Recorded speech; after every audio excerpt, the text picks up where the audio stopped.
gitu. Kalau ada yang ingin ditanyakan gitu. Iya. Nah ini kebetulan mahasiswanya juga ada yang dari luar UPN Pak. Oh. Ada kegiatan modul Nusantara, ada 1 orang kalau nggak salah dari Aceh. Oh. Pertukaran. Ini ramai Pak kelasnya, 50 orang mahasiswa kalau nggak salah. Oh gitu ya. Monggo saya serahkan ke Pak Yudo, monggo dimulai Pak. Baik, terima kasih Bu. Sama Pak Yudo. Waalaikumsalam warahmatullahi wabarakatuh. Baik, terima kasih Bu Yelvia atas waktunya dan UPN Teknik Kimia atas kesempatan kepada saya untuk ikut berkontribusi bagi sharing pengalaman ya, yang ada di pabrik khususnya di Ajinomoto. Bagi saya ini yang kedua kali untuk saya ikut serta dalam praktisi mengajar di UPN Teknik Kimia. Karena yang pertama saya pernah juga gelombang pertama dulu sama Bu Silvana ya, Bu Silvana atau Bu Silviana? Bu Silvana Pak. Bisa. Ya, dan terakhir saya ngisi konferensi atau seminar itu waktu itu di Teknik Kimia. Jadi kali ini saya sesuai dengan kolaborasinya, kita akan men-share mengenai food safety management system gitu ya Bu ya, atau sistem manajemen keamanan pangan gitu ya, yang kami berlakukan, kami aplikasikan di Ajinomoto. Nah, saya akan coba share materinya untuk food safety management ini. Sebentar saya.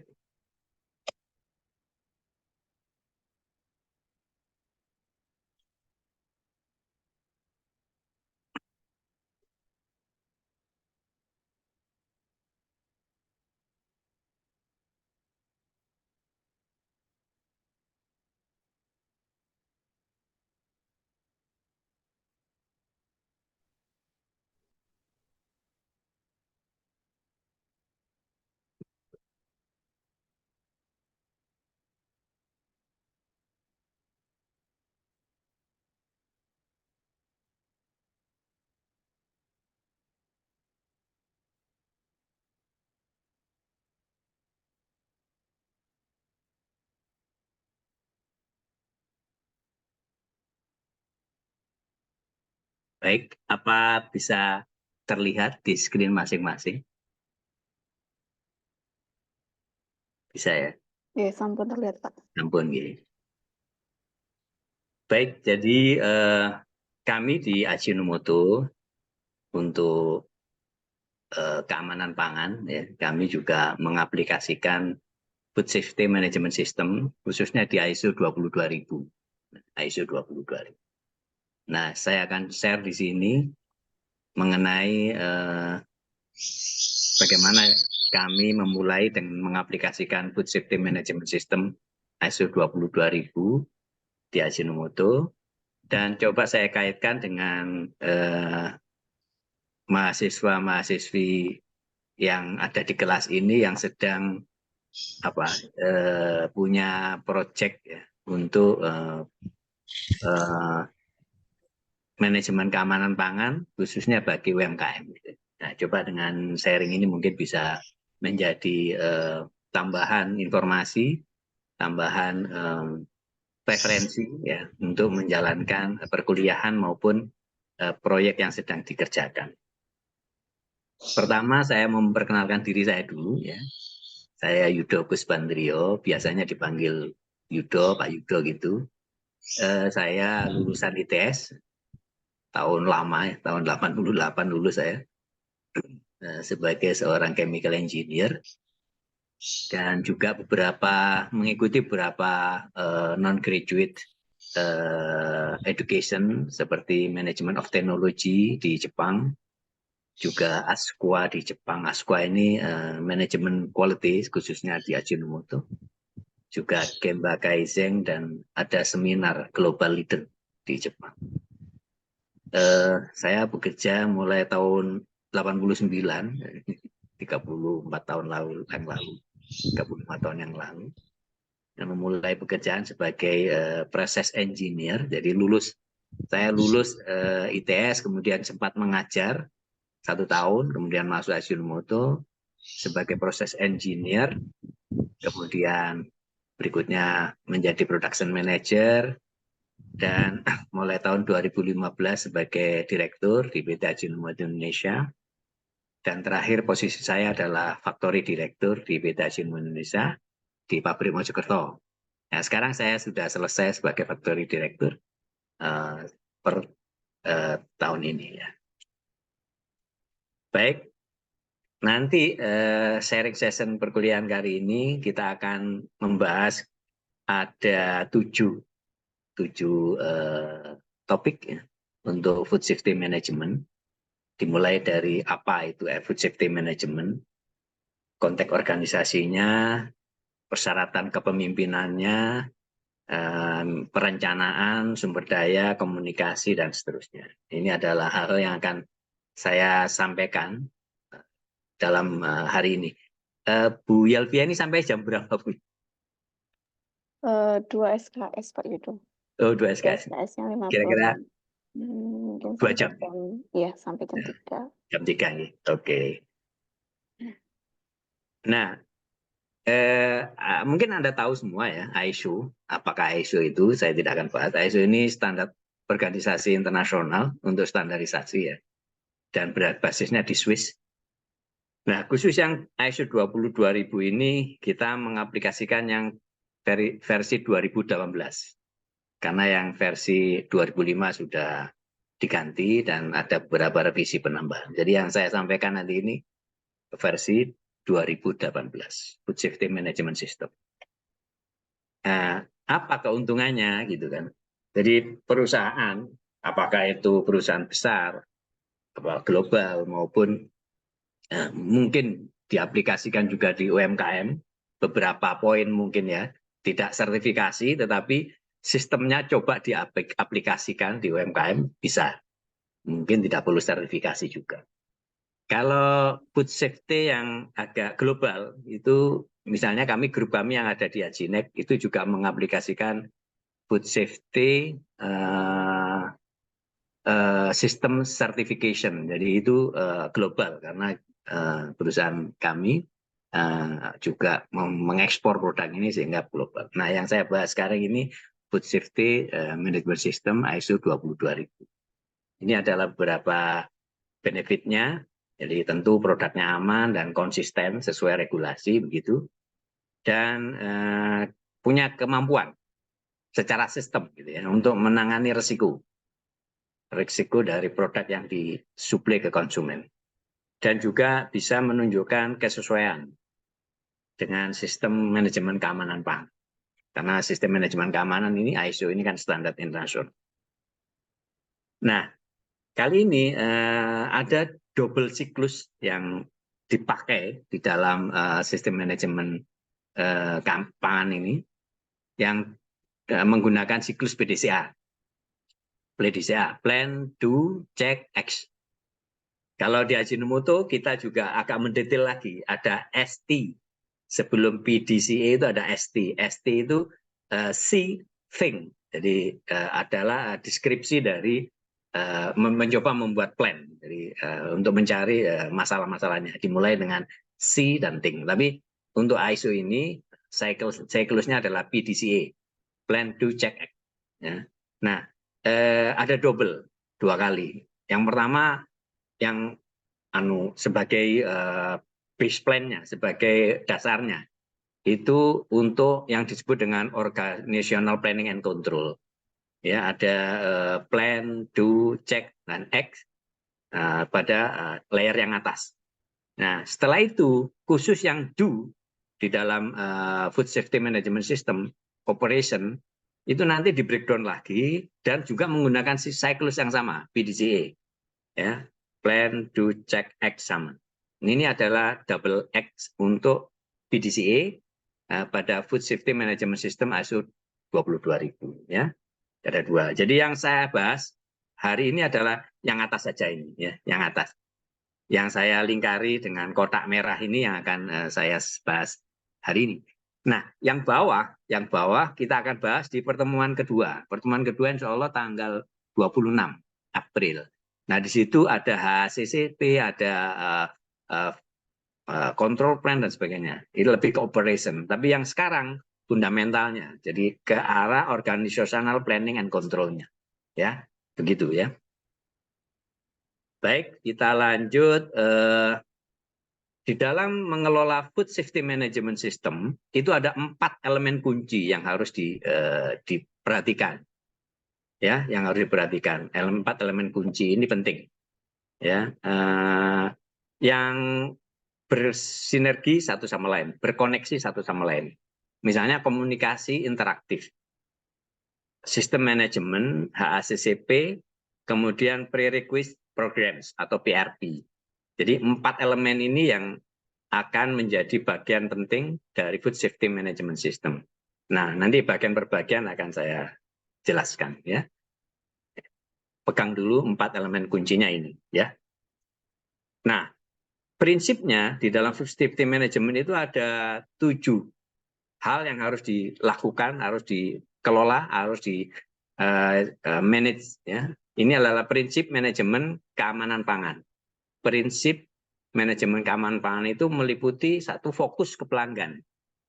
Jadi yang mengaplikasi ini memikirkan pelanggan itu apa permintaan kebutuhannya, spesifikasinya, fokus ke pelanggan. Kemudian untuk membuat usaha ini, manajemen ini berjalan baik, diperlukan kepemimpinan kuat, kepemimpinan yang penuh komitmen, kepemimpinan yang ada komitmen. Ya, nah karena ini menyangkut industri, pabrik, perusahaan, maka keterlibatan orang dalam hal ini karyawan, stakeholder ya, bukan hanya karyawan di dalam, tapi juga dari supplier, karyawan supplier dan sebagainya. Ya, kemudian yang keempat pendekatan proses. Pendekatan proses produksi bagaimana dijalankan, kemudian proses administrasi, kemudian proses dari human resource development-nya dan sebagainya. Terus juga melakukan perbaikan yang berkelanjutan. Ini untuk menjaga agar sistem ini berjalan konsisten dan stabil. Dan yang terpenting juga keputusan yang diambil oleh top management atau oleh kepemimpinan itu berdasarkan evidence yang ada, berdasarkan fakta. Jadi harus berdasarkan fakta. Dalam sistem manajemen itu makanya kita punya see and think, ya. See, think, jadi melihat, observasi, kemudian memikirkan. Misalnya kalau ada masalah, apa sumber masalahnya? Jadi dicari root cause-nya. Nah, pengambilan keputusan berdasarkan bukti itu seperti itu. Jadi ada pengambilan bukti untuk dijadikan dasar argumentasi. Nah, yang terakhir adalah hubungan antar manajemen. Ya. Karena kita pabrik itu atau perusahaan atau industri itu kan supply chain management sebenarnya. Jadi ada hubungan antar manajemen. Ya. Ini adalah hal prinsip yang kita jalankan terkait dengan bagaimana mengelola food safety management di industri, di perusahaan, khususnya di pabrik Ajinomoto. Nah, saya lanjutkan hal yang pertama, konteks organisasi. Organisasi ini artinya yang ada di industri, ya. Misalnya di pabrik ada organisasinya, nanti di corporate nanti misalnya terkait dengan quality control, quality assurance, karena ini menyangkut koneksinya dengan pelanggan, maka organisasi yang dimaksud itu seperti itu. Jadi organisasi harus mengidentifikasi, melakukan review, dan mengupdate informasi yang berkaitan dengan apa? Dengan isu internal dalam perusahaan, dan isu eksternal, yang terkait dengan misalnya pelanggan, misalnya supplier, misalnya stakeholder yang lain. Ya. Nah, ini harus dipahami. Dengan memahami konteks organisasi, baik eksternal maupun internal, maka kita bisa membuat ruang lingkup nantinya. Ya, konteksnya mencakup faktor positif dan negatif. Kemudian ada beberapa konteks yang perlu dipahami. Jadi industri itu bukan hanya produksi saja ya. perusahaan, tapi ada aspek mengenai misalnya hukum, mengenai teknologi, mengenai competitiveness, mengenai pasar, budaya, dan seterusnya. Ini adalah hal-hal yang internal eksternal yang harus dicermati pada waktu menyusun food safety management system di dalam industri atau dalam pabrik. Ya. Saya lanjutkan. Contohnya sekarang, bagaimana contohnya? Contoh isu eksternal, ya. Misalnya terkait dengan hukum. Ya. Contoh terkait dengan hukum ini legalitas ya umumnya. Misalnya, apakah perusahaan sudah memiliki izin, ya, sudah terdaftar di BPOM, punya SIUP, TDP, NPWP, dan seterusnya. Ini legalitas untuk pendirian perusahaan. Ini yang positif, jadi sudah punya. Gitu ya. Juga memiliki sertifikat SNI, sudah punya. Ini aspek positifnya. Kemudian pelabelan. Nah, kita tahu di kemasan, kalau kita produksi retail, ya, kemasan itu kan ada label. Ya. Nah, itu pelabelan, itu ada peraturannya. Ya, kemudian karena produk dijual dalam bentuk retail maupun agak besar, ada timbangannya, ada beratnya, ya, harus diverifikasi melalui TERA. Jadi ada aspek legalitas untuk timbangan berat. Ya, ini yang positif. Oh, perusahaan sudah punya nih. Tapi ada yang negatif ketika kita melakukan review. Ternyata produk kita yang sedang di-develop. Jadi industri itu kan juga membuat produk baru, mendevelop produk baru. Ya. Nah, nanti misalnya ya kami punya produk Masako. Ya, mendevelop lagi produk Masako yang jamur. Kemarin kita launching itu. Ya, ketika mendevelop ini belum punya kan, belum punya ininya, belum punya izin daftar, izin edar dan sebagainya. Masih dalam bentuk pengajuan, masih diprogres karena stepnya panjang kan, ada pengembangan produk dan seterusnya, ada legalitas dan sebagainya. Nah, aspek negatifnya saat itu ya, ada beberapa produk yang masih on progress. Ini harus direview isu-isu seperti ini. Ini hukum. Misalnya aspek lain teknologi, kita proses produksi menggunakan teknologi terbaru karena kita harus selalu memiliki motivasi untuk menginovasi teknologi yang kita aplikasikan. Karena apa? Karena tuntutan efisiensi. Sekarang kalau kita melihat industri arah industri itu ke arah industri hijau, industri yang ramah lingkungan. Maka teknologinya harus efisien karena material yang dipakai harus hemat. Ya. Lepasan CO2-nya harus rendah dan seterusnya. Ini teknologinya berkembang dan harus menjadi bagian dari isu eksternal kita. Dan seterusnya. Ini adalah beberapa contoh. Ya. Misalnya competitiveness dengan pesaing kita. Apakah produk kita yang punya harga yang kompetitif, misalnya seperti itu, apakah memiliki sertifikat misalnya. Oh, kita punya ini, harganya kompetitif. Dan kita sudah punya sertifikat ISO 9001, punya sertifikat ISO 22000, punya sertifikat ISO 14001 mengenai lingkungan, oh punya sertifikat ISO mengenai safety, OHSAS. Nah, ini competitiveness kita punya. Dan produk Ajinomoto mungkin mahasiswa yang di sini cukup kenal ya, artinya brand Ajinomoto sudah dikenal masyarakat. Ini adalah positif poinnya. Tapi bisa jadi pada waktu kita mereview itu masih ada hal yang negatif, misalnya kualitas dan food safety product. Ini ada beberapa yang perlu ditingkatkan, ya. Karena ternyata masih ada komplain, misalnya dalam 1 tahun masih ada komplain 1 atau 2. Jadi kita arahnya zero complaint. Jadi harus memberikan kepuasan pelanggan secara kualitas. Oh, ternyata masih ada negatif. Seperti itu. Itu adalah isu yang terkait dengan eksternal, ya. Nah, bagaimana isu yang terkait internal? Ya, ini contoh saja. Misalnya value, nilai-nilai yang apakah punya kita nilai-nilai yang kita jadikan sebagai landasan dari budaya pabrik kita, budaya perusahaan kita. Ada, kita punya. Misalnya nilai-nilai organisasi terkait dengan kualitas, misalnya IQS, Integrity, Quality, Sustainable misalnya. Negatifnya, oh ternyata karyawan kita awareness-nya masih kurang. Nah, masih belum semuanya memahami. Ya, ini adalah contoh isu internal. Kemudian mengenai pengetahuan. Pengetahuan, apakah karyawan kita memiliki pengetahuan sehingga kompetensinya memenuhi standarnya misalnya.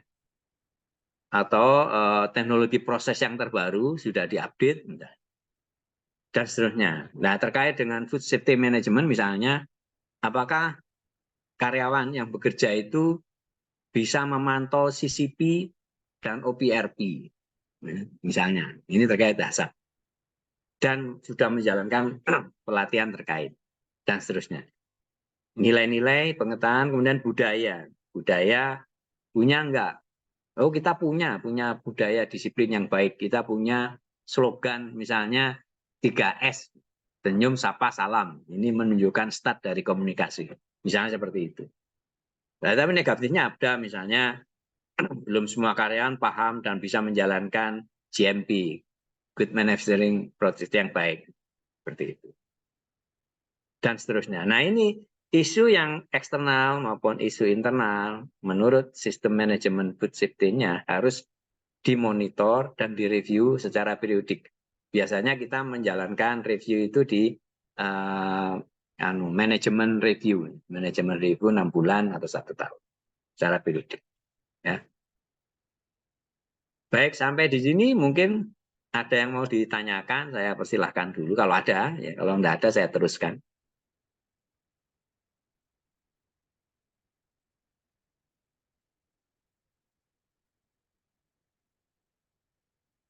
Baik, kalau tidak ada, nah siapa yang berkepentingan terhadap food safety management system? Ya. Siapa saja? Yang pertama tentu pelanggan kita, customer. Ya, pelanggan tidak ngomong sih, saya perlu food safety management system. Enggak. Cuma pelanggan ingin memperoleh produk dan jasa. Jadi ada dua, produk dan jasa yang sesuai dengan peraturan maupun sesuai dengan keinginan konsumen. Ya, ya mereka kalau nggak sesuai ya ditinggal produk-produk tadi, nggak dipercaya kan gitu. Kemudian pemilih, ownernya, pemilih dalam hal PT Ajinomoto pemilihnya pemegang saham, pemegang saham. Kalau UMKM misalnya pemilihnya bisa tunggal, perseorangan, pribadi, private misalnya. Atau perusahaan-perusahaan yang memang sudah listing sebagai perusahaan yang terbuka, ownernya pemegang saham. Kalau Ajinomoto, ownernya di Jepang sana, Ajinomoto Corporate di Jepang. Jadi ownernya, pemegang sahamnya Ajinomoto Corporate Jepang, sama ada yang perusahaan lokal di Indonesia. Itu adalah joint. Ya. Kemudian karyawan, kemudian supplier. Supplier ini terkait dengan suplai material, ya, ataupun karena sekarang pengerahan tenaga kerja juga ada, bisa juga menjadi suplai tenaga kerja. Kemudian regulatori ini pemerintah biasanya maupun asosiasi maupun standar-standar. Nah, ini adalah hal-hal yang siapa saja yang berkepentingan terhadap food safety management. Ya. Nah, bagaimana tabel dari masing-masing tadi? Misalnya pelanggan itu ingin kualitas produk yang baik dan harga kompetitif. Ini real ya, hal yang logik gitu. Kemudian pelanggan ingin produk yang bermutu dan aman dikonsumsi. Nah, itu persyaratan atas produk untuk pelanggan. Ya. Kemudian kita mencoba mengidentifikasi untuk pelanggan ini bagaimana harapan ke depannya. Ya, pelanggan akan merasa aman, percaya, ya, puas gitu. Kalau produk itu aman dan juga ramah lingkungan. Nah, ini ada tambahan sekarang. Makanya Ajinomoto menggunakan juga ISO 14001 dan masuk ke dalam industri hijau. karena terkait dengan ramah lingkungan.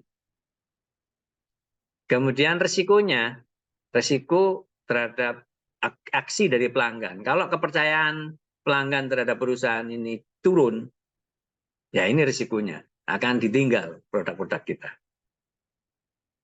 Atau karena ini menyangkut food safety, ada gangguan kesehatan sebagai dampak konsumsi produk-produk kita misalnya. Ini adalah risikonya untuk pelanggan. Sehingga program perbaikan yang perlu dilakukan menjaga dan meningkatkan kualitas produk yang bermutu sesuai standar yang ditetapkan dan aman dikonsumsi menggunakan beberapa cara sistem untuk monitoring dan evaluasi. Ya. Kemudian meningkatkan kualitas produk yang bermutu dan aman.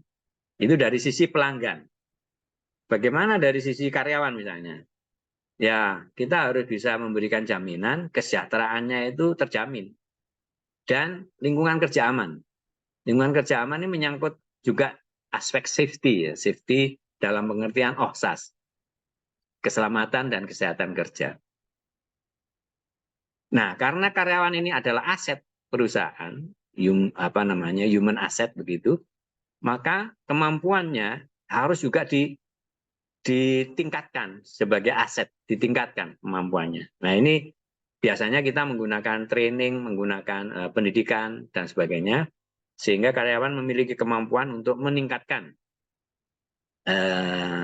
kemampuan analisanya atau kemampuan berpikirnya dan seterusnya. Nah, ini terkait dengan kompetensi. Jadi kita evaluasi kompetensi karyawan kalau ada kekurangannya melalui training dan pengembangan karyawan. Nah, sekarang ruang lingkup food safety management system. Ada 3 hal yang harus diperhatikan. Yang pertama terkait dengan produk ataupun jasa. Ya. Ini terkait dengan produknya.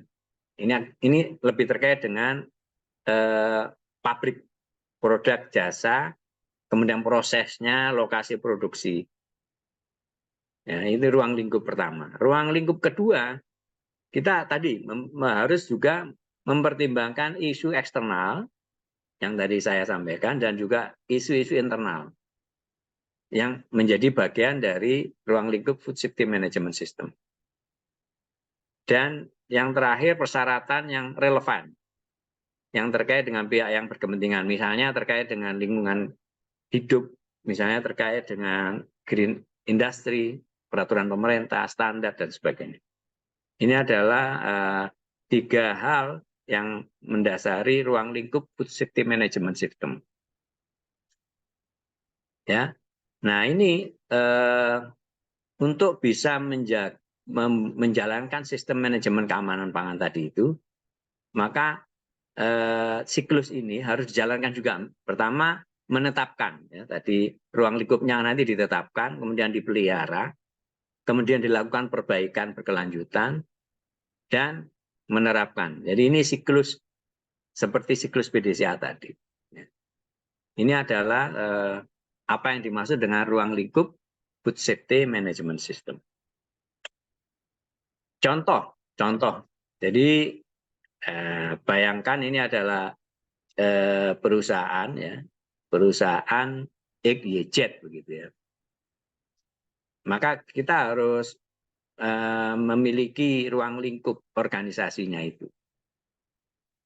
PT XYZ ini perusahaan yang bergerak di dalam industri makanan, misalnya seperti itu. Berdiri tahun berapa? Misalnya berdiri tahun 1969. Merupakan perusahaan termuka di Indonesia. Ini contoh menyatakan ruang lingkupnya. Alamat ditulis jelas. Tadi kan ada 3 poin ya. Kemudian dijelaskan ruang lingkup secara umum untuk produknya, prosesnya, dan tempat produksi serta lini produksinya. Misalnya manufacturing dari MSG, magnesium glutamat. Terdiri dari produk banyak. Produknya ada SKU macam-macam. Ada lokasi pabriknya, kemudian lini produksinya. Juga dalam ruang lingkup ini dijelaskan juga ya, mengenai bila mana produk ini atau prosesnya dilakukan subkontrak. Istilahnya maklun. Kalau misalnya kita maklun, misalnya kita menggunakan pabrik lain untuk memproduksi produk kita dengan ketentuan-ketentuan kita. Nah, ini kita harus nyatakan di dalam ruang lingkup. Ya, kemudian kegiatan lainnya juga dinyatakan dalam ruang lingkup ini. Misalnya pest control, ya. Pest control. Kita di pabrik Mojokerto punya pest control menggunakan organisasi luar, perusahaan luar. Kemudian laboratorium analisa. Kebetulan laboratorium analisa kita menggunakan internal, punya kita sendiri. Kemudian ada kalibrasi. Kalau kalibrasi pasti dari eksternal. Kemudian outsourcing misalnya, yang terkait dengan kebersihan dan sebagainya. Nah, kita Ajinomoto juga hire perusahaan outsourcing untuk tugas-tugas di pabrik. Ya. Itu. Nah, ini yang tadi itu sudah saya sampaikan apa namanya pendahuluan, ya. Kemudian ruang lingkupnya dan seterusnya. Nah, sekarang kita masuk ke kepemimpinan dan komitmen karena nanti di dalam sistem manajemen sistem top manajemen ini harus bisa memastikan beberapa kondisi yang harus dijalankan. Ya, misalnya persyaratan food system management system dengan proses bisnis. Ini harus terintegrasi. Proses bisnisnya Ajinomoto, proses bisnisnya kan lumayan besar. Ya. Ada bagian penjualan, ada bagian riset pengembangan, ada bagian corporate, dan ada bagian produksi, kemudian ada bagian yang riset teknologi dan sebagainya. Nah, ini bisnisnya. Dan itu harus terkoneksi dengan persyaratan dari Food Safety Management System, terintegrasi. Ya. Ini manajemen harus memastikan bahwa ini harus dijalankan. Kemudian sumber daya harus tersedia. Top manajemen harus menyediakan sumber daya. Sumber daya apa? Nah, satu misalnya sumber daya tenaga kerja, tentu saja ya, sumber daya manusia. Yang kedua, sumber daya berupa teknologi. Yang ketiga, sumber daya berupa supporting seperti energi, kemudian peralatan mesin dan sebagainya. Sumber daya itu harus tersedia, termasuk finansial, sumber daya finansial. Dan top manajemen juga harus bisa menjalankan komunikasi yang efektif terkait food safety management system. Nah, food safety management system berikutnya harus dievaluasi dan dipelihara. Biasanya kita ada manajemen review ya, untuk mengevaluasi ini 6 bulan sekali, dan top manajemen terlibat di sana mengevaluasi, memberikan arahan mana yang harus ditekan, difokuskan dan sebagainya. Kemudian top manajemen juga bertanggung jawab untuk bisa mengarahkan, mensupport sumber daya manusianya ini, orang-orangnya ini memiliki kompeten sehingga bisa berkontribusi. Ya. Kemudian melakukan perbaikan berkelanjutan, sustainable improvement. Kemudian mendukung peran personil lain yang relevan dengan food safety management system. Misalnya peran dari bagian personil bagian penjualan marketing yang tidak terkait langsung. Ini juga harus didukung peran-perannya seperti itu.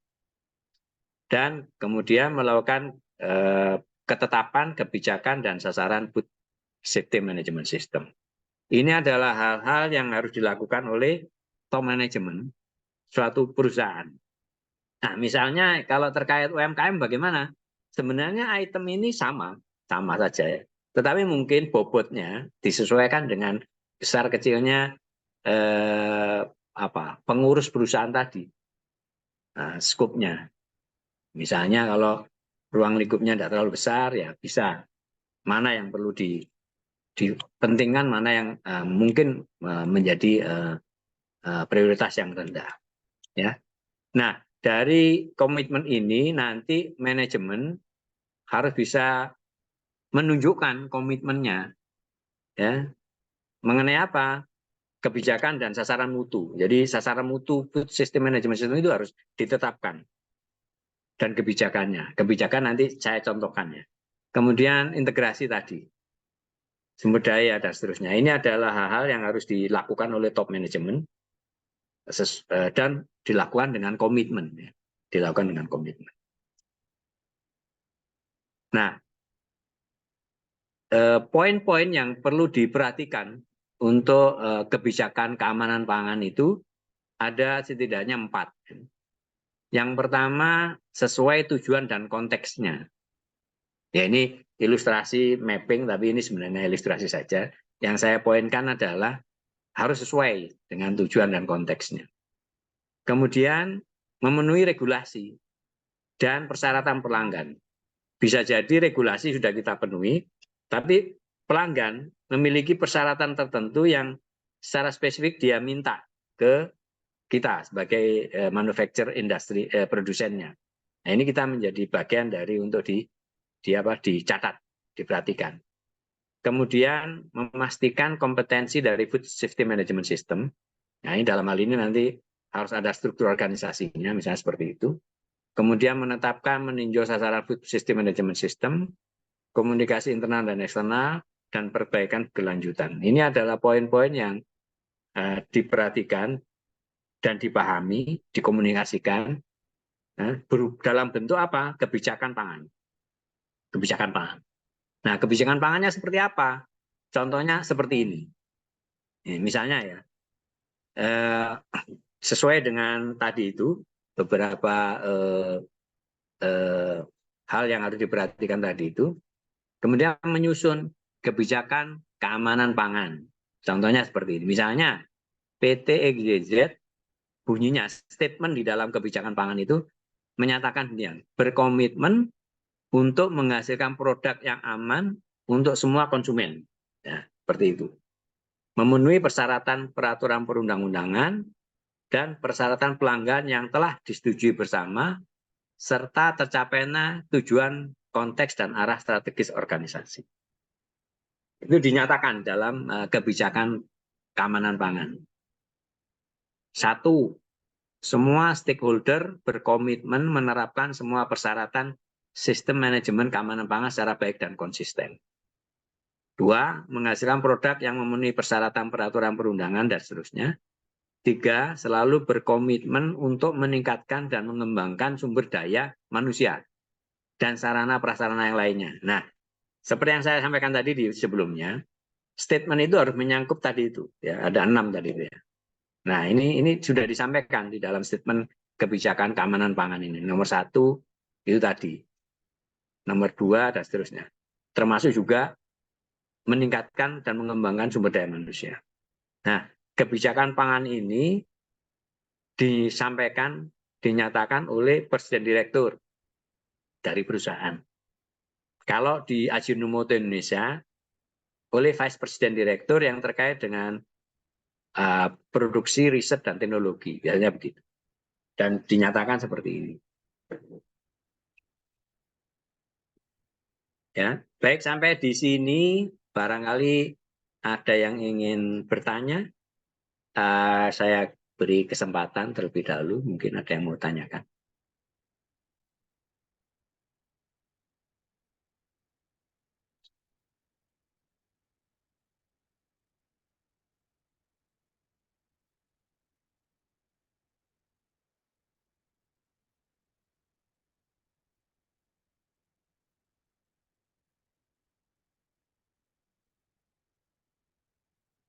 Baik, kalau belum ada, kita lanjut saja ya.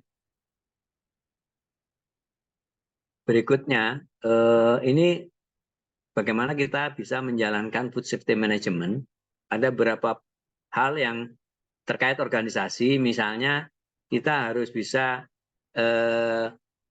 punya namanya food safety team leader. Jadi ada penanggung jawabnya.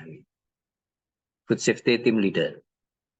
Jadi manajemen, top manajemen, presiden direktur, dan seterusnya itu harus memastikan tanggung jawab dan wewenang untuk setiap personil terkait Food Safety Management System ditetapkan, diumumkan, dipahami.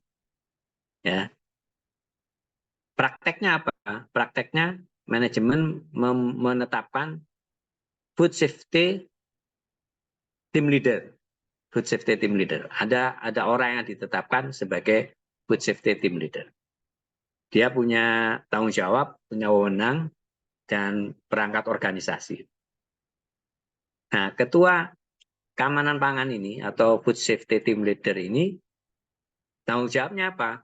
Satu, memastikan Food Safety Management System ditetapkan, dijalankan, dipelihara, dan diupdate, diperbarui sesuai dengan situasi kondisinya.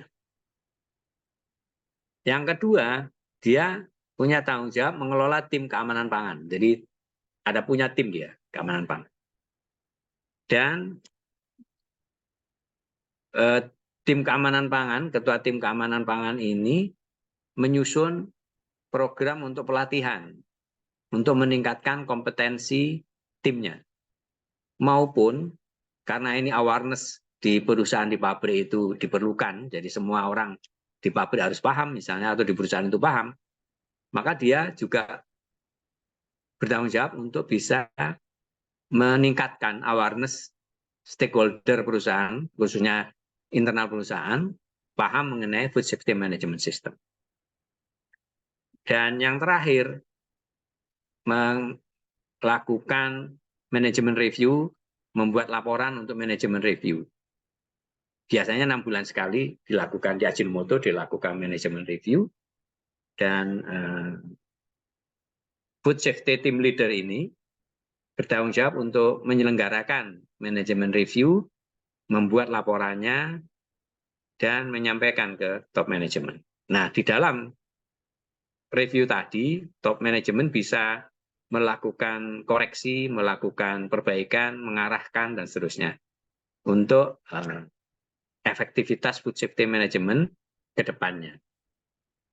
Jadi pada poinnya, setiap personal di perusahaan itu memiliki tanggung jawab dan melaporkan bila mana menemukan masalah terkait dengan Food Safety Management System kepada siapa? Kepada tim leadernya, tim keamanan pangannya.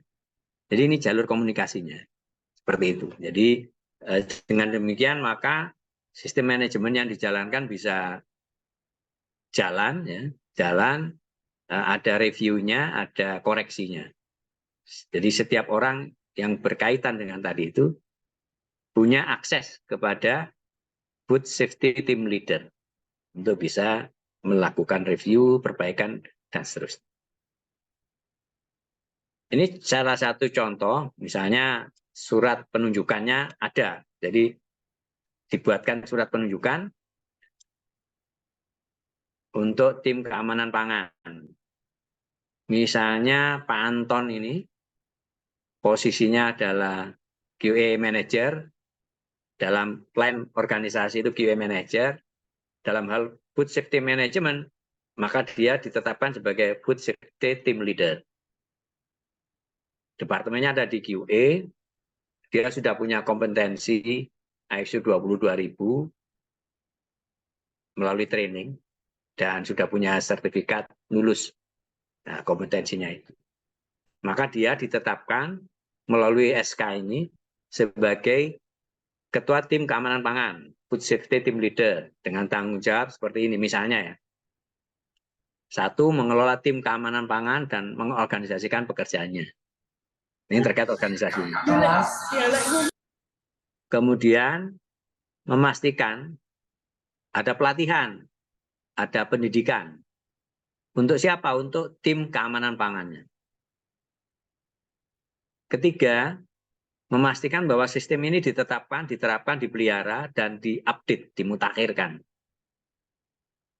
Keempat, wajib melaporkan ke manajemen terkait efektivitas dan kesesuaian sistem manajemen keamanan pangan. Kelima, bertanggung jawab untuk hubungan dengan pihak luar, misalnya BPOM, misalnya Kemenkes, dan seterusnya. Nah, seperti itu. Nah, nanti timnya ini ada ditetapkan juga yang mendukung dia sebagai anggota. Misalnya dalam ini 2 orang ya, ada Pak Budi dan Pak Yusuf misalnya. Sebagai tim keamanan pangan. Perhatikan di sini Pak Budi itu dari QC, tadinya dia quality control, dan Pak Yusufnya dari produksi. Jadi ada orang produksinya. Ya, ketua timnya dari QA, quality assurance, membernya dari QC, ini laboratorium biasanya, dan dari produksi.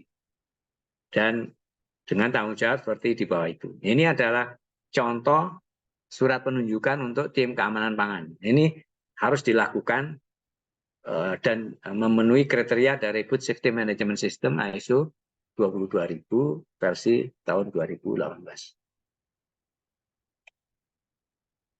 Oke, sampai di sini ada yang mau ditanyakan lagi?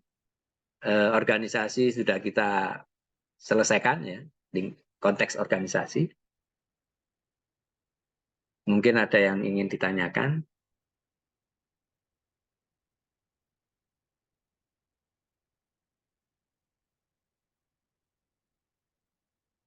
Atau boleh saya share video dulu, Bu ya?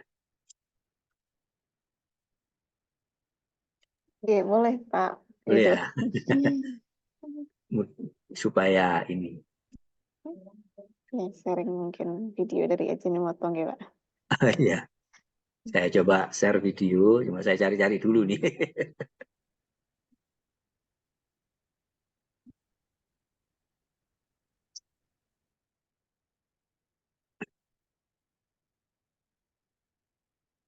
Sebelum itu, dari Presiden Direktur kita, Bapak Matsumoto. Terima kasih telah menjadi bagian penting dari Ajinomoto Indonesia menuju tahun 2030. Ajinomoto memiliki 2 tujuan besar. Yang pertama, meningkatkan kualitas dan harapan hidup sehat masyarakat Indonesia melalui program Healthy Tasty Life. Dan yang kedua, mengurangi dampak lingkungan dari kegiatan perusahaan. Semuanya dilakukan dan disebarluaskan oleh health provider, yaitu kita semua. Bagaimana cara kita berkontribusi sebagai health provider? Mari kita lihat permasalahan yang terjadi di Indonesia. Dan solusi Ajinomoto terhadap isu tersebut adalah program Healthy Tasty Life. Healthy Tasty Life memiliki 3 pilar utama: produk dan menu bergizi, pengetahuan dan literasi gizi, serta olahraga dan gaya hidup sehat. Pilar produk dan menu bergizi membahas tentang Ajinomoto yang terus berinovasi, mengembangkan produk dan menu yang bergizi yang saat ini salah satunya diwujudkan dalam program Bijak Garam. Yuk sebarkan edukasi dan terapkan program Bijak Garam di kehidupan sehari-hari. Tidak hanya itu, kita juga bisa membagikan keberhasilan School Lunch Program, sebuah program untuk mengatasi malnutrisi dan anemia pada anak sekolah, dan Elderly Program yang membuktikan bahwa resep bijak garam mampu menurunkan matriks hipertensi dan meningkatkan kualitas hidup lansia di Indonesia. Sekarang kita masuk ke pilar yang kedua, yaitu pengetahuan dan literasi gizi yang dapat diakses di Dapur Umami. Sebuah media digital tentang makanan dan resep yang memberikan inspirasi gizi dan kesehatan masyarakat Indonesia. Yuk bagikan informasi baik ini ke orang sekitar kita. Selanjutnya kita bahas pilar yang terakhir, olahraga dan gaya hidup sehat. Setiap tahunnya, perusahaan mengadakan medical check-up yang hasilnya harus ditindaklanjuti dan diimbangi dengan Rutin beraktivitas fisik dan mengkonsumsi makanan bergizi seimbang. Ayo bersama menjadi health provider yang berkontribusi untuk Indonesia. Seperti yang dijelaskan oleh Bapak Matsumoto, bersama Ajinomoto kita juga harus mengurangi dampak lingkungan. Bagaimana cara kita berkontribusi mengurangi dampak lingkungan? Menjadi health provider untuk bumi berarti kita telah mendukung pengurangan dampak lingkungan oleh Ajinomoto, seperti berkontribusi dalam beragam program efisiensi berikut. penurunan sampah plastik hingga 30% melalui pengurangan inner plastik Masako, serta efisiensi efisiensi yang lainnya berikut ini. Kamu juga sudah mendukung beragam inovasi yang dilakukan oleh Ajinomoto, seperti Ajinomoto kemasan ramah lingkungan berbahan kertas yang mengurangi penggunaan plastik hingga 30%. Pengolahan produk samping dari produksi MSG menjadi Ajivol, Amina, dan FML, dan pengolahan limbah sisa makanan menjadi produk Tritan. Dan kita bisa berkontribusi lebih pada program ini dengan cara melakukan pemilahan sampah, selalu habiskan makanan kita, dan jangan lupa untuk selalu bijak menggunakan listrik, plastik, air, dan sumber daya lainnya. Ayo, jadilah health provider dan sebarkan pesan ke orang-orang yang tersayang agar mereka tahu bahwa mereka bisa jadi bagian dari perubahan untuk dunia yang lebih baik bersama Ajinomoto. Ajinomoto. Nah, itu tadi pesan sponsornya. Tapi pesan sponsor ini ada edukasinya ya, karena memang dunia kita itu sesuai dengan SDG, Sustainable Development Goals, yang 17 kriteria itu, kita harus melakukan upaya untuk menyelamatkan bumi pada intinya. Salah satu yang perlu kita lakukan adalah misalnya mencegah sampah plastik, kemudian mengurangi dampak dari greenhouse gas, jadi dampak CO2 ya. Kemudian air juga semakin lama semakin berkurang sumbernya, air bersih. Maka kita harus ke sana. Perusahaan itu mengarah ke sana. Efisien, ramah lingkungan. Nah, Ajinomoto mempelopori dengan menyebut dirinya sebagai health provider, menyediakan kesehatan baik bagi manusia maupun bagi alam lingkungan. Itu tadi pesan dari pesan sponsornya tadi ya. Baik, lanjut lagi. Tadi untuk materinya sampai di sini ya. Nah, sebelum membahas materi ini, saya persilakan mungkin ada yang mau bertanya dari mahasiswa-mahasiswi ini.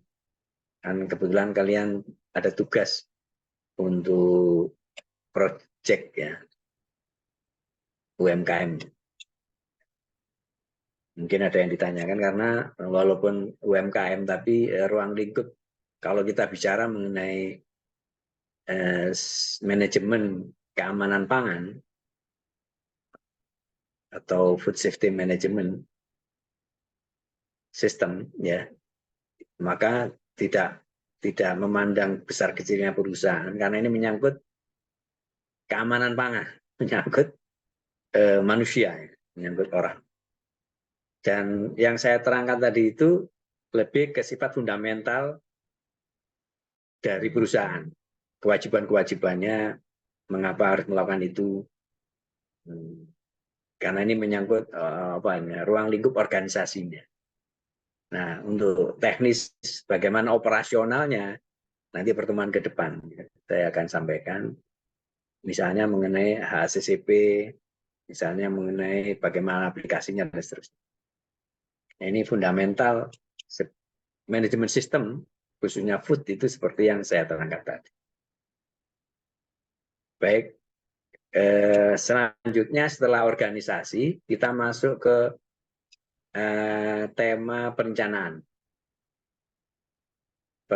Jadi, organisasi harus memiliki kemampuan untuk menentukan atau mendeteksi atau melakukan prediksi mengenai apa? Mengenai risiko dan peluang. Jadi risiko dan peluang ini tentu saja terkait dengan food safety management ya, efektivitas dan kinerja dari sistem manajemen keamanan pangan, SMKP. Jadi konteks organisasi tadi sudah saya sampaikan ya. kemudian ada interested parties, jadi pihak-pihak luar yang berkaitan. Dari organisasi, kemudian membuat perencanaan organisasi. Ya, karena akan menetapkan tujuan dan pada akhirnya KPI seperti itu, dan perencanaan. Ya. Jadi organisasi yang saya terangkan tadi awal-awal itu, konteks organisasinya terkait dengan pihak-pihak terhubung terkait, ya.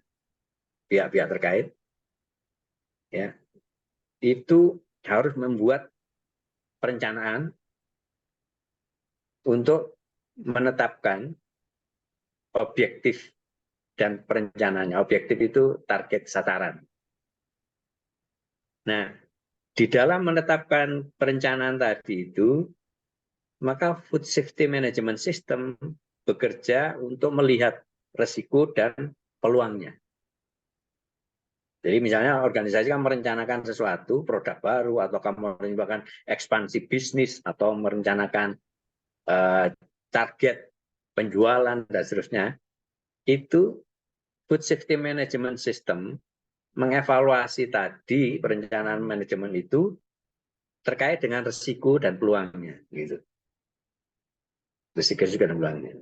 Ini dalam kaitan dengan Food Safety Management System. Ya. Ini yang dimaksud dengan bagaimana Food Safety Management System bisa mengevaluasi risiko dan opportunity-nya untuk bisa mendukung ketetapan dari top manajemen ketika mereka mengembangkan bisnisnya, membuat bisnis plan. Misalnya bisnis plan tahun 2025 ada berapa, nah itu nanti direview juga. Seperti itu. Itu yang dimaksud dengan perencanaan di sini. Nah, sekarang Food Safety Management System mendefinisikan, ada ISO 31000, itu yang risk management, mendefinisikan apa risiko itu. Ya, risiko itu apa? Risk is effect of uncertainty on the object. Jadi risiko itu sebenarnya dampak dari ketidakpastian terhadap pencapaian sasaran tadi itu. Jadi ya siapa tahu kan, nggak ada yang tahu. Ini kan bisnis plan yang diperencanakan, dijalankan, tapi dampaknya tidak tahu, tidak ada yang tahu. Nah itu adalah risiko menurut definisi ISO. Nah dampaknya, nah sekarang apa dampak itu? Dampak itu adalah penyimpangan. Penyimpangan dari apa yang telah ditetapkan, diharapkan tadi itu. Penyimpangan itu bisa penyimpangan yang positif, penyimpangan positif ini bagus, atau penyimpangan yang negatif. Yang negatif ini yang penyimpangan yang bisa menimbulkan masalah, bisa merusak. Jadi resiko itu adalah satu dampak ketidakpastian. Nah, dampak itu apa? Deviasi dari sasaran yang mau dicapai. Bisa deviasi positif, bisa deviasi negatif. Nah ini menurut Food Safety Management System harus dikelola, harus dikelola resiko itu. Nah, coba saya cuplik dari ISO 31000, ini manajemen risikonya. Bagaimana manajemen risiko mengelola risiko, ya. Jalur tengah ini konteksnya, kemudian yang sebelah kiri adalah komunikasi konsultasi, yang kanan ini monitoring dan review. Nah, yang jalur tengah ini konteksnya ada identifikasi. Jadi risiko itu diidentifikasi apa saja potensi risikonya. Kemudian dilakukan analisa. Kemudian dilakukan evaluasi, ya. Nah, dari tahapan asesmen risiko ini akan dihasilkan suatu mitigasi, suatu cara untuk bisa menekan risiko tadi. Nah, secara matematis itu sebenarnya. Jadi seperti tadi saya sampaikan, risiko itu ketidakpastian atas hasil pencapaian objektif sasarannya. Bisa positif, bisa negatif. Jadi probability. Probability atau frekuensi kejadian yang tidak diinginkan terjadi. Jadi secara kuantitatif risiko itu adalah probabilitas atau frekuensi kejadian yang tidak diinginkan terjadi kali konsekuensinya, dampaknya dari kejadian yang tidak diinginkan terjadi. Jadi frekuensi kali dampak. Itu adalah formulasi kuantitatif dari risiko. Ya. Kalau kita matrikan, tabel matrikan seperti ini, mungkin Pak Dari sudah mengenal ya matrik tabel risiko, ya, yang konsekuensi tadi dampaknya bisa tinggi, medium, sedang, atau low, rendah. Ada 3 level. Kemudian itu tadi konsekuensi dampak. Kemudian probability, kemungkinan frekuensinya bisa rendah, sedang, atau tinggi. Ya. Yang merah-merah ini yang sangat potensial untuk harus dilakukan mitigasi. Yaitu bila frekuensi atau probability-nya tinggi, ya, konsekuensinya tinggi atau sedang. Ini merah ini menjadi prioritas biasanya ketika kita menyusun matrik risiko yang harus dilakukan mitigasi, solusi untuk menurunkan. Setidak-tidaknya kalau tidak bisa dihilangkan ya diturunkan. Diturunkan kalau bisa diturunkan ke low, rendah-rendah yang hijau itu. Atau kadang-kadang sangat sulit untuk menurunkan dampaknya, tapi kita bisa mencegah melalui menurunkan kemungkinannya. Itu yang kuning-kuning. Ya, jadi kita menghindari yang merah. Ini adalah matrik risiko 3x3. Nah, sekarang ini adalah definisi dari yang dimaksud konsekuensi ya, dan probability. Konsekuensinya tinggi, ini sebenarnya yang menetapkan perusahaan nanti, harus perusahaan yang menetapkan.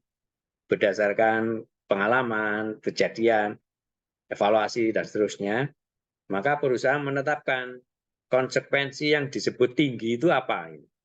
Karena ini harusnya dampak signifikannya terhadap organisasi atau perusahaan tadi. Misalnya perusahaannya menjadi disuspend, harus berhenti, misalnya. Atau ada produk yang harus direcall, ditarik kembali. Ini konsekuensinya tinggi. Kalau konsekuensinya menengah, masih ya misalnya harus berhenti dalam waktu yang ditentukan. Ya. Ada risiko seperti itu atau produknya SKU tertentu, produk tertentu harus dihentikan. Tidak semua. Nah, itu yang menengah misalnya. Ini ditetapkan oleh perusahaan secara internal. Kalau yang rendah, ya tidak ada dampak yang serius. Stakeholder juga percaya, tidak hilang kepercayaannya.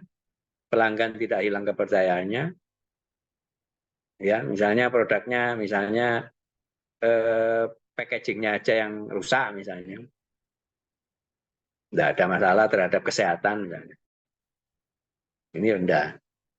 Ini adalah dampaknya didefinisikan dampak tinggi, menengah, dan rendah. Itu bagaimana? Ini yang menetapkan adalah perusahaan. Bagaimana tentang probability. Sama, yang menetapkan juga perusahaan berdasarkan sejarahnya, statistik, data statistiknya. Misalnya didefinisikan potensi terjadi dalam 1 tahun itu lebih dari 3 kali. Ini termasuk tinggi.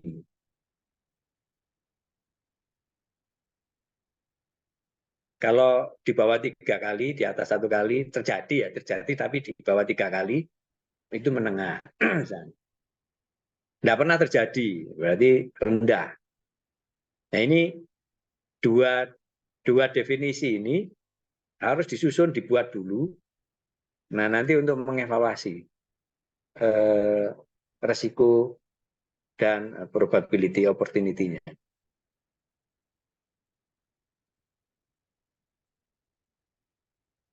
Nah, ini contohnya food risk assessment dan opportunity-nya. Misalnya di gudang, warehouse.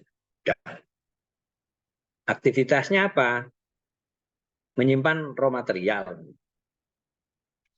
Apa resikonya?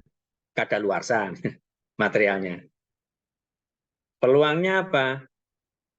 Oh, karena kita punya kemampuan membuat IT program, ya, warehouse management system misalnya, maka peluangnya adalah memperbaiki melalui warehouse management system sehingga data kadaluarsa itu bisa tampil pop up kapan saja di, misalnya, oh ketika material A ini kadaluarsanya tinggal 2 bulan, 3 bulan, pop up menginformasi ke bagian stafnya, ini materialnya mau habis. Ini peluangnya. Jadi resikonya adalah kadaluarsa, peluangnya melakukan perbaikan IT. Kemudian alasannya bisa karena tidak melakukan FIFO, ya. Kadaluarsa itu tersimpan gitu aja, nggak diambil, sehingga karena kenapa terjadi demikian? Karena nggak FIFO, nggak FIFO. Dan dinilai probability-nya rendah, ya tadi, karena ya dalam 1 tahun terjadinya 1-3 kali, tapi konsekuensinya tinggi. Baik. Karena begitu kadaluarsa kalau dipakai itu menjadi poison, menjadi racun. Ya. Atau kalau ketahuan kadaluarsa akhirnya tidak dipakai, menjadi loss, uang loss, ya. Maka konsekuensinya tinggi. Sehingga faktor risikonya P kali S tadi itu, probability kali konsekuensinya itu signifikan. Sehingga perlu melakukan tindakan. Misalnya, nah ini, yang tindakan ini adalah tindakan mitigasi, ya. Misalnya melakukan kontrol ya, mengenai FIFO-nya, VFO-nya, ya, dan seterusnya. Ini perbaikannya. Terus pencegahan, improvement pencegahannya, ada cross check kartu stok dan seterusnya. Dan juga improvement menggunakan tadi itu yang saya sebut warehouse management system. Jadi ada support IT untuk mencegah terjadinya. Ini adalah salah satu contoh bagaimana perencanaan perbaikan itu dijalankan berdasarkan informasi yang akurat. Informasi yang akurat.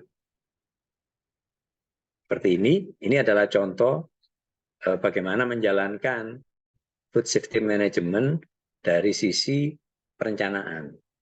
Ya. Kemudian perusahaan manajemen juga harus menetapkan sasaran mutu untuk fungsi yang relevan secara tingkat yang relevan dan proses yang relevan. Sasaran mutu dari food safety management harus konsisten dengan kebijakan mutu. Jadi kami misalnya Ajinomoto punya kebijakan mutu, ya. Jadi tadi ada kebijakan keamanan pangan, kami punya kebijakan mutu. Nah, ini harus konsisten dengan kebijakan mutu dari perusahaan. Yang berikutnya harus diukur, mampu diukur, dapat diukur. Ya, harus dapat diukur. Jadi sasaran mutunya harus dapat diukur. Kalau tidak begitu, tidak bisa dievaluasi. Kemudian mempertimbangkan persyaratan keamanan pangan. Ini menyangkut legalitas, undang-undang, peraturan, permintaan konsumen, dan seterusnya. Setelah itu dimonitor, kemudian diverifikasi, kemudian dikomunikasikan. Dikomunikasikan kepada siapa? Kepada stakeholder, misalnya ke karyawan, ke pelanggan, kemana saja yang diperlukan. Terus dokumentasinya dipelihara, kemudian dilakukan update dari dokumentasi.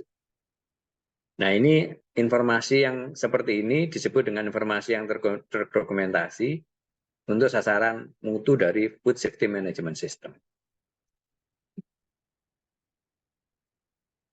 Ya, seperti itu. Kemudian perencanaan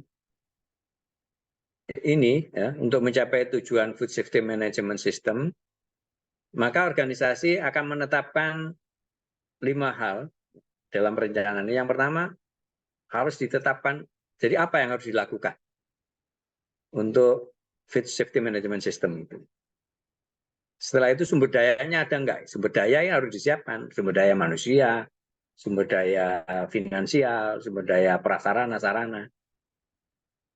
Kemudian ada ketentuan tadi itu surat keputusan siapa yang bertanggung jawab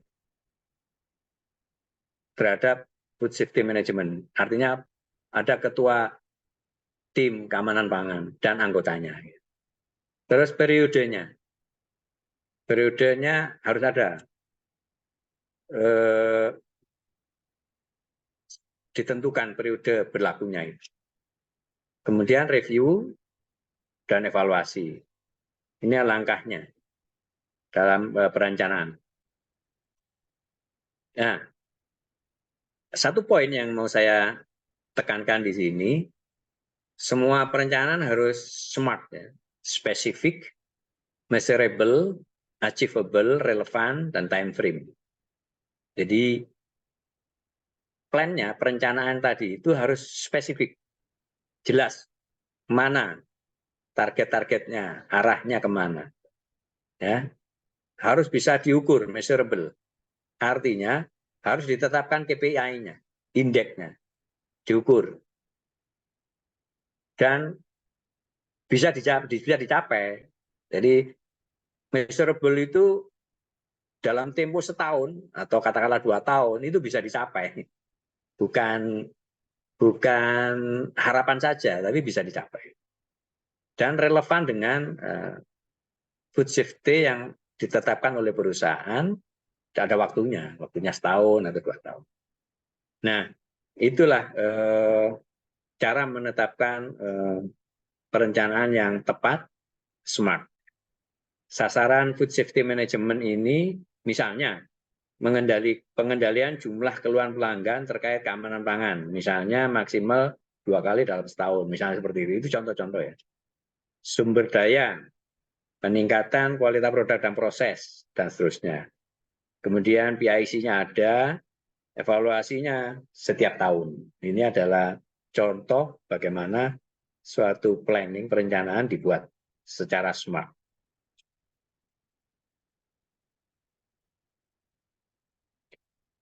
Baik, selanjutnya mengenai setelah perencanaan ya, kita berbicara mengenai sumber daya. Food Safety Management System punya perencanaan, direncanakan dengan baik, tapi sumber daya tidak disiapkan, tidak bisa jalan. Tidak bisa jalan. Sumber daya pertama manusia, tadi sudah saya terangkan. Jadi organisasi, perusahaan manajemen harus menetapkan dan menyediakan orang yang kompeten, yang diperlukan untuk mengoperasikan dan memelihara Food Safety Management System. Makanya tadi menunjuk ketua ketua tim keamanan pangan, ya, food safety team leader, dan menunjuk anggotanya. Nah, oke, sumber daya manusia sudah ada nih, berarti bisa dijalankan food safety management, termasuk tadi itu perencanaan untuk objektif tadi bisa dijalankan, karena manusianya sudah ada. Nah, berikutnya infrastruktur juga harus disiapkan, memenuhi persyaratannya food safety management system. Ya, misalnya lahan, bangunan. Ini memang berat ya, lahan, bangunan, fasilitas terkait. Food safety management system itu kan mencegah terjadinya misalnya kontaminasi, cross kontaminasi, misalnya sabotase dan seterusnya. Nah, itu infrastrukturnya harus mendukung. Selain manusia tadi sudah ditetapkan, infrastruktur harus mendukung. Lahannya, bangunannya, fasilitas terkait dilengkapi. Ya. Misalnya bangunannya itu zoning, ada zone A, zone B, zone C. Zone itu terkait dengan kualitas ruangan yang diperlukan. Misalnya zone A itu bebas dari infeksi apapun, misalnya serangga atau infeksi bakteri, bahkan sampai bakteri, misalnya. Zone B, misalnya seperti itu disiapkan. Kemudian peralatan proses. Peralatan proses bisa misalnya kayak filter, kayak screen pengayak, ya. Kemudian peralatan-peralatan lain yang mendeteksi adanya logam, misalnya metal removal, dan seterusnya itu harus disiapkan juga. Itu perangkat kerasnya. Nah, perangkat lunaknya, sistemnya, SOP-nya, work instruction-nya, instruksi kerja, dan sebagainya. Kemudian transportasi.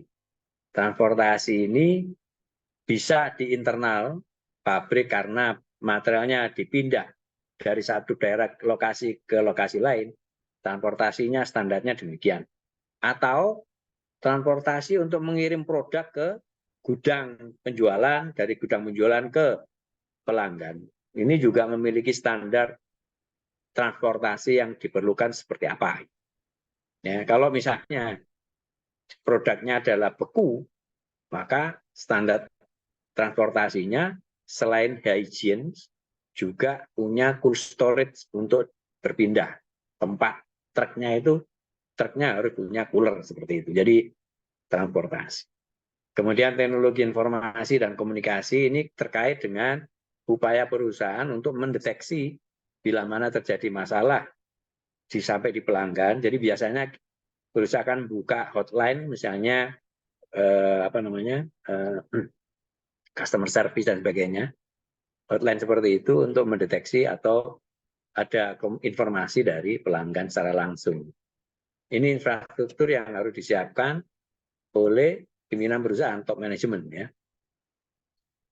Nah, lingkungan operasional proses, ya, lingkungan kerja itu juga harus mengikuti sistem manajemen keamanan pangan, ada ketentuannya. Ya. Jadi ini merupakan kombinasi fisik, personal, sosial, psikologi, dan kondisi fisik lingkungan. Jadi misalnya kalau kami di Ajinomoto ada zoning tadi itu, ketika zoning masuk dari C ke B ke A, maka persyaratannya meningkat. Dan uniform yang dipakai berubah. Sepatu, seragam, dan sebagainya berubah. Mengikuti persyaratannya. Persyaratan yang diperlukan untuk memasuki zona operasi tadi. Ya. Itu sumber daya. Nah, ini contoh ya, contoh bagaimana perawatan mesin dikaitkan dengan food safety management. Ya. Karena mesin itu, bangunan mesin IT itu kan bagian dari proses produksi yang harus dipelihara, ya. Jadi ada perawatan, ada recordnya, ada catatannya. Ini contohnya. Misalnya mesin produksi, ya itu ada perawatan, dicek fungsinya, misalnya mixer, misalnya cooler, packing, mesin packing, ada perawatan dengan standar tertentu sesuai dengan mesinnya, dan frekuensinya ada juga, ada misalnya mingguan. Siapa yang melakukan? Yang melakukan ada pihak maintenance. Kalau di Ajinomoto, yang pihak maintenance ada dua bagian ya. Maintenance untuk skala besar, skala berat itu ada departemen sendiri. Tapi maintenance untuk perawatan ringan itu dilakukan di seksi produksi, di departemen produksi. Misalnya di packing, ya, kalau mereka memerlukan perawatan harian, mingguan, gitu ya, itu ada sendiri. Misalnya seperti ini saringan, ini ayaan screen gitu ya, metal detektor. Kalian tahu metal detektor ini berfungsi apa enggak? Dicek gauge-nya itu. Biasanya bagaimana? Magnet bar ini dicek gauge-nya, kekuatannya. Terus lubrikasi, ini harus food grade.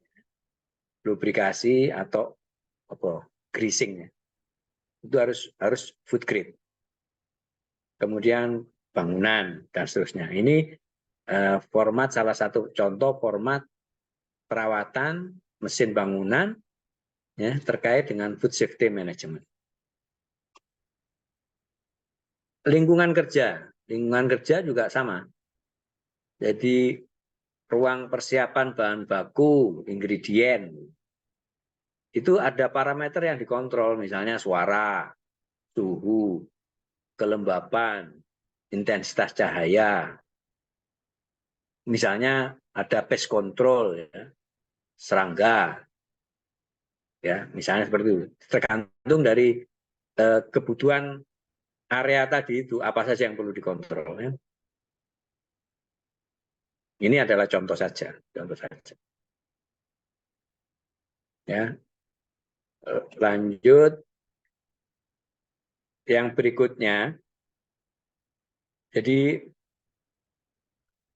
manajemen juga harus bisa melakukan pemeliharaan, memperbarui, melakukan perbaikan yang secara berkelanjutan, ya, secara eksternal termasuk PRP dan Hazard Control Plan. PRP ini Prerequisite Plan, program. Hazard Control Plan. Jadi elemennya itu harus dikembangkan secara eksternal juga. Misalnya harus dikembangkan sesuai dengan persyaratan. Jadi persyaratan eksternal, peraturan pemerintah dan seterusnya ini diikuti dan diupdate situasi di dalamnya. Kemudian sesuai dengan kondisi site production-nya, misalnya di proses dan produksi. Secara spesifik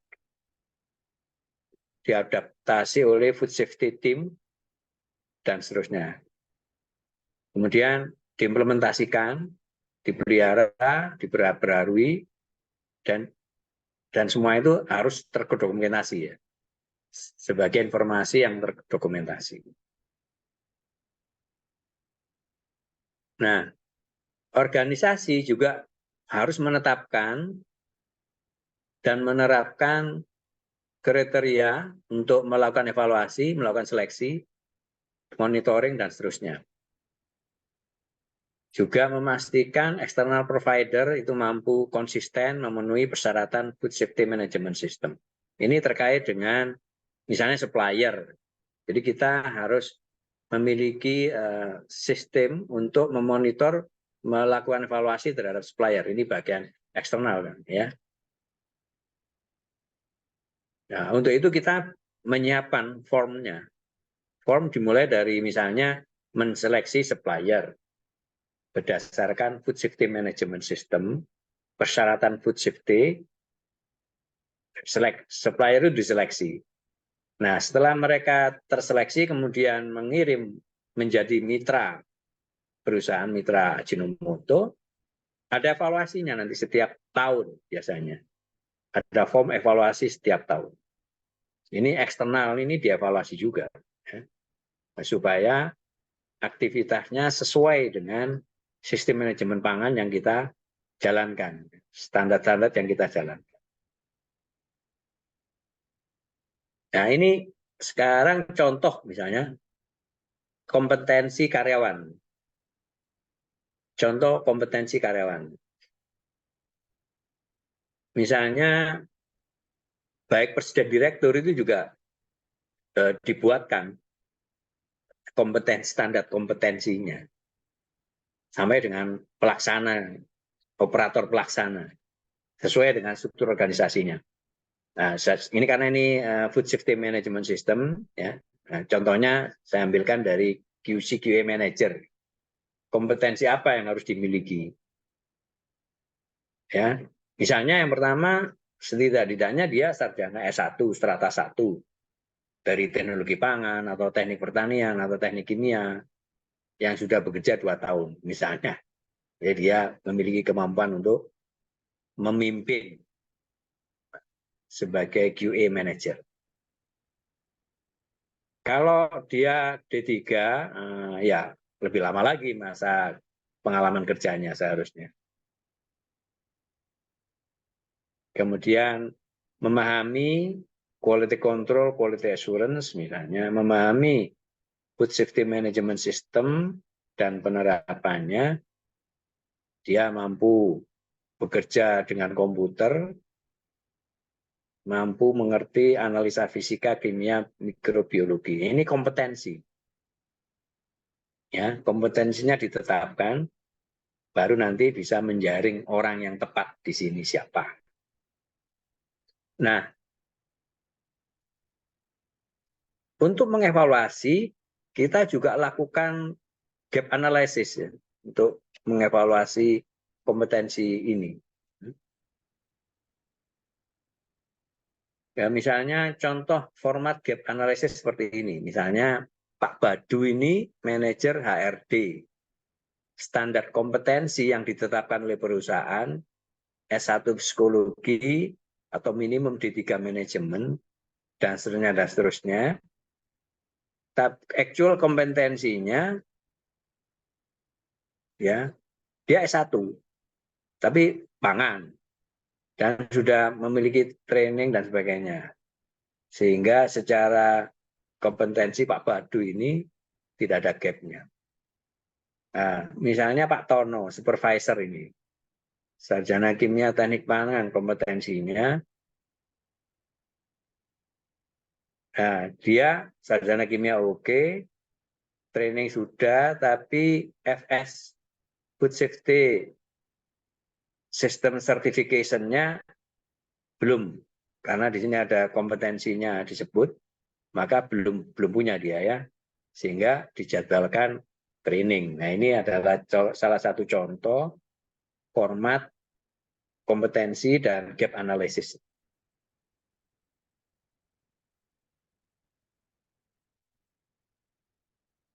Itu adalah terkait dengan kompetensi sumber daya manusianya. Baik, lanjut yang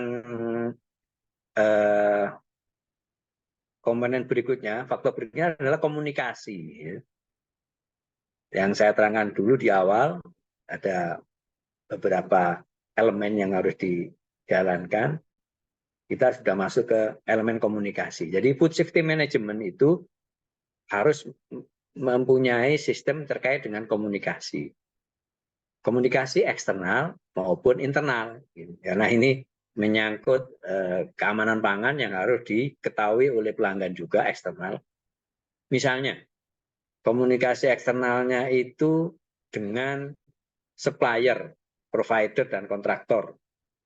Penanggung jawab di perusahaan itu bagian pembelian, manajer pembelian. Ya, bentuk rekamannya misalnya PO, email, surat, ya, dan seterusnya. Ini eksternalnya dari sisi supplier, pemasok kita, kontraktor. Kemudian kalau eksternalnya itu pelanggan atau konsumen, ya melalui penanggung jawab, melalui manajer pemasaran. Banyak bentuk rekamannya, misalnya order, email, surat, atau misalnya customer voice, ya, suara pelanggan, hotline, dan sebagainya. Kemudian komunikasi eksternal dengan pemerintah atau pihak berwenang, misalnya yang BPOM, Menkes, penanggung jawab di tim misalnya manajer QA, QC, dan tim keamanan pangan. Di Ajinomoto juga punya FRA, bagian yang berkaitan dengan food regulatory, mereka yang juga menyampaikan. Kemudian organisasi lain yang memiliki dampak terhadap food safety management system, ya ada saja. Ini misalnya NGO atau misalnya asosiasi-asosiasi perusahaan makan dan sebagainya. Nah, biasanya penanggung jawabnya ini langsung oleh tim keamanan pangan. Ini komunikasi eksternal, ya. Komunikasi internal juga harus dipelihara dan dilakukan. Misalnya terkait dengan produk jadi atau produk baru. Ini bagian R&D biasanya, product development-nya. Bentuknya apa? Misalnya spesifikasi atau standar, ya, dalam email dan sebagainya. Kemudian terkait bahan baku, R&D dan QC/QA, ada spesifikasi dan standar. Misalnya komunikasi internal terkait dengan sistem produksi dan peralatan, ini bagian produksi. Kemudian pemeliharaan area produksi, lokasi peralatan sekitar, misalnya bagian umum dan bagian produksi, atau juga melibatkan bagian pemeliharaan, PM. Kemudian sanitasi dan cleaning, bagian QA, bagian GA. Nah, ini komunikasinya melalui forum cleaning. Jadi poinnya adalah komunikasi harus dilakukan baik eksternal maupun internal. Dan komunikasi itu memiliki bentuk komunikasi berupa rekaman tertulisnya. Jadi supaya komunikasinya benar, sesuai mengenai apa yang mau dikomunikasikan.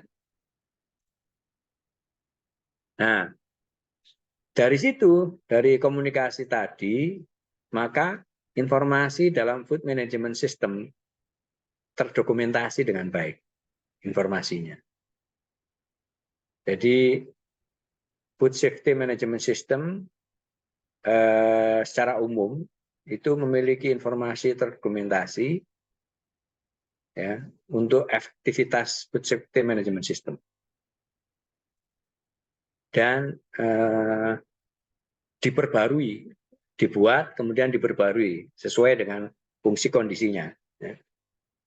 Dan dalam membuat dokumen itu harus dipastikan identifikasi dan deskripsinya, misalnya judulnya, tanggalnya, siapa yang membuat penulisnya, dan nomor referensi, dan seterusnya. Ini untuk memastikan dokumennya jelas, bagaimana menyimpannya nanti.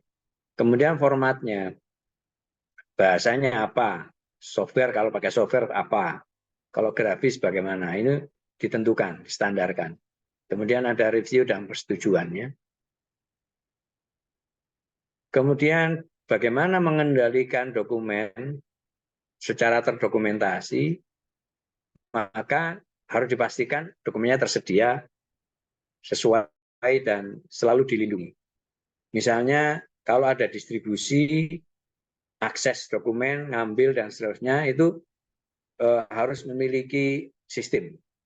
Siapa yang mengambil, siapa yang menggunakan, kemana dikirim dan sebagainya. Ya. Ini terdokumentasi seperti itu. Ini adalah contoh, ya. Contoh misalnya identifikasi bahaya, penilaian risiko, dan penetapan pengendalian. Referensinya masih awal, 0. Tetapi kemudian, ini dibuat tahun 2015, Desember misalnya. Kemudian ada perubahan, maka ada revisi. Revisi pengendalian dokumen, revisi 01.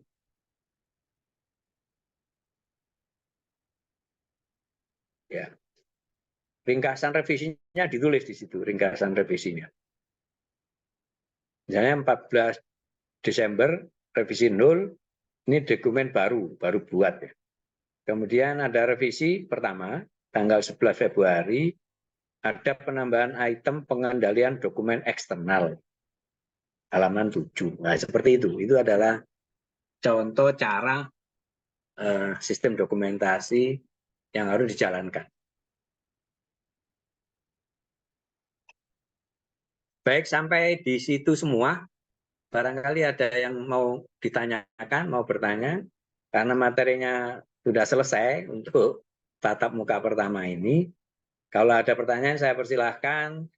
Kalau tidak ada, kebetulan saya ada tugas. Boleh ngasih tugas ya Bu ya? Iya, boleh Pak Yudo. Silakan Pak kalau memang ada tugas. Ya, silakan Pak Adik. Kalau ada yang ditanyakan.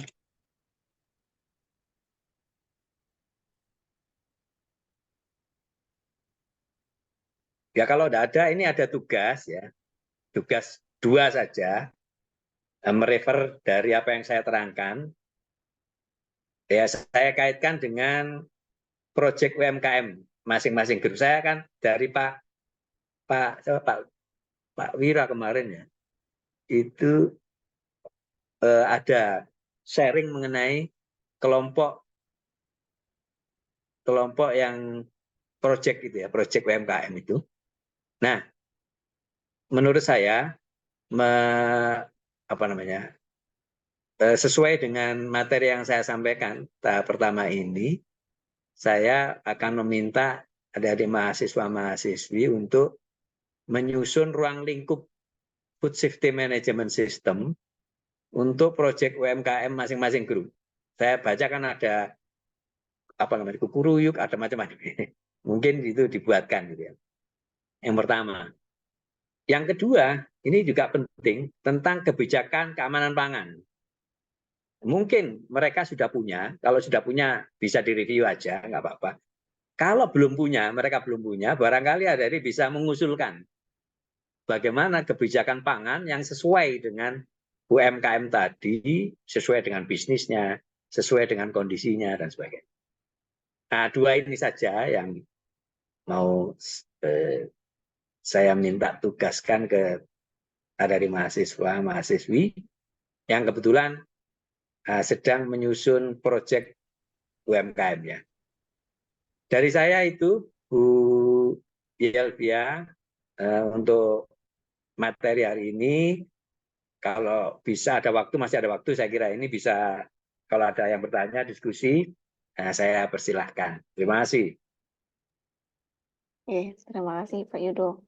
Monggo adik-adik mahasiswa barangkali mau sharing mengenai proyek yang sedang dikerjakan, mengenai penyusunan analisis risk dan tingkat bahaya mungkin ya. Tadi kan juga dijelaskan sama Pak Yudo bagaimana mereview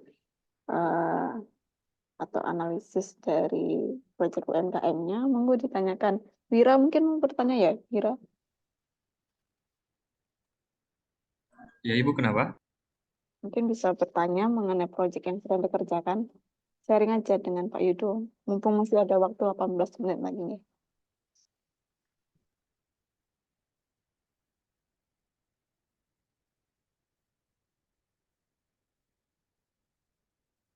Bisa sharing dengan Pak Yudo. Mumpung Pak Yudo masih di sini.